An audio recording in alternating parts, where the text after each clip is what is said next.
નમસ્કાર, tasty kitchen ગુજરાતીમાં તમારું સ્વાગત છે। તો આજે આપણે બનાવીશું પાણીપુરીમાં ખાવા માટેનું પાણી। તો પાણી બનાવવા માટેની સામગ્રી આપણે જોઈ લઈશું। જેમાં સાદું પાણી છે, આ લીલા ધાણા છે, આ લીલા તીખા મરચાં છે, આ લસણ છે, આ પુદીનાના પાન છે, આ આદુનો ટુકડો છે, આ ધાણા જીરું પાવડર છે, આ લીંબુના ફૂલ છે, આ સંચળ પાવડર છે અને આ મીઠું છે। તો સૌપ્રથમ આપણે પાણી બનાવવા માટે ચટણી ક્રશ કરી લઈશું।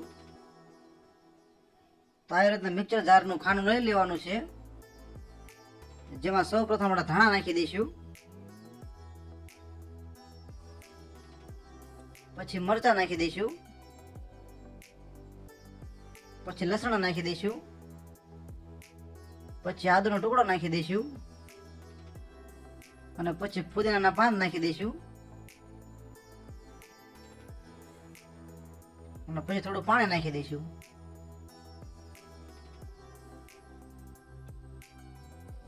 અને હવે આ ચટણીને ક્રશ કરી લઈશું। તો આપણે ચટણી ક્રશ થઈ ગઈ છે। તો આવી રીતે ચટણી ક્રશ કરી લેવાની છે, જેને આપણે સાદા પાણીમાં નાખી દઈશું।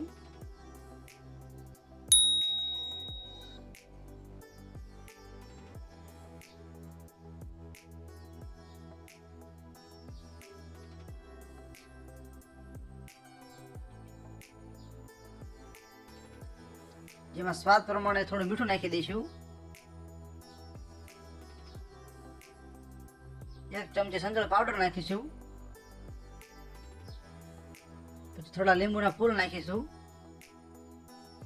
ધાણા જીરું પાવડર નાખીશું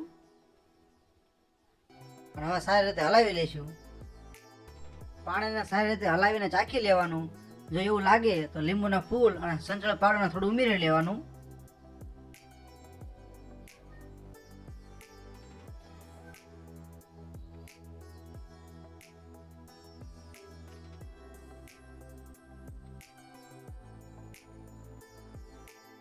અને હવે ઉપર થોડા લીલા ધાણા નાખી દઈશું અને હજી એકવાર હલાવી લઈશું। તો તૈયાર છે આપણું પાણીપુરીમાં ખાવા માટેનું પાણી। તો તમને આ પાણી બનાવવાનો વિડીયો કેવો લાગ્યો? જો વિડીયો પસંદ આવ્યો હોય તો વિડીયોને લાઈક કરો, શેર કરો અને આવી અવનવી રેસીપી જોવા માટે અમારી ચેનલને સબસ્ક્રાઈબ કરો। વિડીયોને પૂરેપૂરો જોવા માટે તમારો ખૂબ ખૂબ આભાર।